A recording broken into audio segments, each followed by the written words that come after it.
everybody, Alex from Heavy New York. We are right now outside Blackthorn 51 before doors are even open. It's pretty sketchy out here. But we got Dallas Toler Wade of Narcotic Wasteland and formerly of Nile. Thank you so much for your time, man. Thank you. Yeah, it's great to have you here. So Delirium Tremens is out now, came out this year. How has the recording been and the reception and everything else? The recording it went really well. The response to it has been really great. Some really good reviews as well, and we're really stoked to be playing this stuff live and having a chance to play the debut material live as well, because we never really had a chance to do that in a live setting. So yeah, it's been fun and exciting for us. This is like the first tour for Narcotic Wasteland, am I wrong? Yes, it's our first tour ever, first shows ever, and it's been great. You know, Phil, he lives in Vegas, and so we flew him in and rehearsed for like a week or so, like really solid, and got everything up. Everybody does their homework on their own, so we pretty much were ready to go as soon as we started rehearsing, and it just, you know, we've just been getting a little tighter and tighter.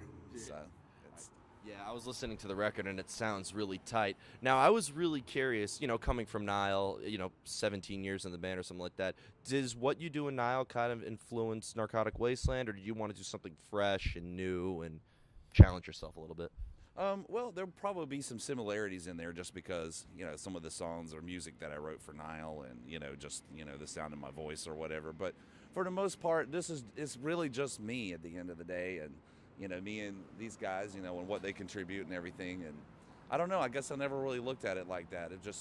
It is a little more on the thrashy side, I guess. Sounds like it. It's tuned a little more normally and all that stuff. And I don't know, it's just kind of, I just kind of write and play what I feel, man, and I don't really think about it. Yeah, it's not like tuned down to like drop A sharp flat minor 7 or whatever. yeah, it's just half the songs are just 1/2 step off a standard, and then a lot of the other songs are full step. Oh, thank God. I thought Cattle Decapitation was the only one that does that. I've been enjoying it. There's a level of clarity you get when you're tuned a little bit more what that particular instrument is used to, unless you're using like a baritone, 50 string, whatever. You know what I mean? Yeah. It's kind of old school in that regard, and I don't know. I guess in a way, Narcotic is me getting kind of back to my roots, and it's very similar to the stuff I was writing in the early '90s. Okay. Which is awesome, like a good throwback and stuff like that. Now, starting this project with brand new members, were you going into it with like a different mind frame or whatever, or do you kind of similar to the last question I asked, but like, do you kind of just have like a blanket songwriting process, or depending on like what project you're in, you're like, okay, let me think this way, let me do this?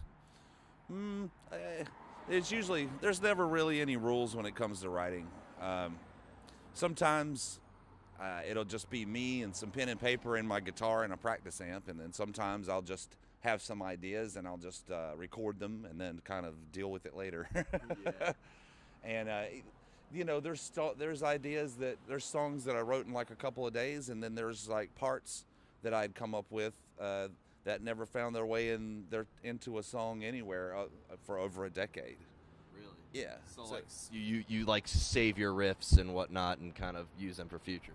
Yeah, I mean, if it doesn't find its place, I keep it around, and maybe I'll revisit it, and maybe I'll have some additional ideas to throw at it. Or, sometimes there's probably a lot of things that I'll just never use because it's just not really appropriate for what I'm doing right now. Yeah. So there's that. But for the most part, most of the material on the last record and the new record is all way new and fresh, and there's not a whole lot of the old ideas. A lot of that stuff ended up finding its place on the debut album. So yeah, this is a little bit more focused this time. I think we had a little bit more of a just overall direction of what we wanted to achieve, lyrically and musically. Of course. Now, are you from North or South Carolina? I'm originally from North Carolina. I moved to South Carolina in 1997 to try out for Nile. Okay. All right. I still live there in a place called Greer. It's just right outside of Greenville. And it's a nice place. I enjoy living there. Yeah, I mean the Carolinas. I know that Between the Buried and Me is from North Carolina, stuff like that. But starting in Nile, like at the time, wasn't like kind of like the Tampa, Florida, like the death metal capital, or am I thinking too far back?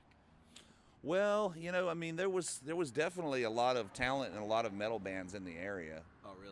You know, bands like Lecherous Nocturne and stuff like that. I ended up playing drums on one of their records. Oh man, I love New York. You know, I was talking about it earlier, just to get off subject real quick. You know, when you would see New York footage on television, there was always the honking horns everywhere. And then you come here for the first time, like my first time was, you know, a million years ago now, but it's just like the television. It really is. Everybody's honking their horn and flipping the bird, and it's just like, what are you doing? Yeah. I love it. For those of you listening right now, we're outside, like on the street, so excuse the background noise. But like coming from the Carolinas, was it kind of easy to get into the metal scene? I'd figure if you like for like a death metal band in the early 90s, if they started in Florida, it'd kind of be like a lot easier in the scene. I don't know if there was any difference in South Carolina.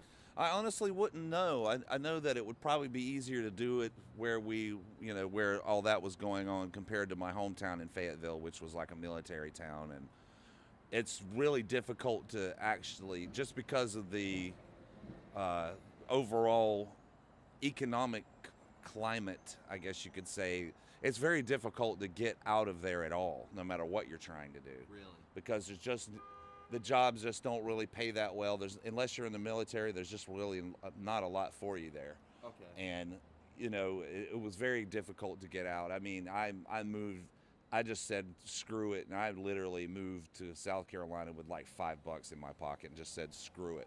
I'm never going to get out of here if I just don't do it. And within a day or two, I had a job.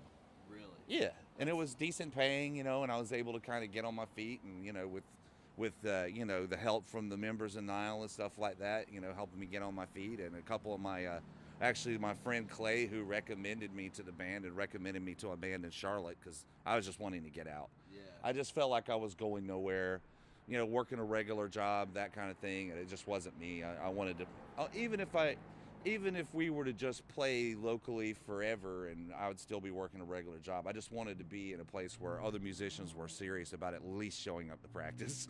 Yeah. You always need that. Yeah, absolutely. Yeah. So you know, after leaving Nile and now that you're back on the road with Narcotic Wasteland, how does it feel to kind of be back on the road and playing live again? It feels good, man.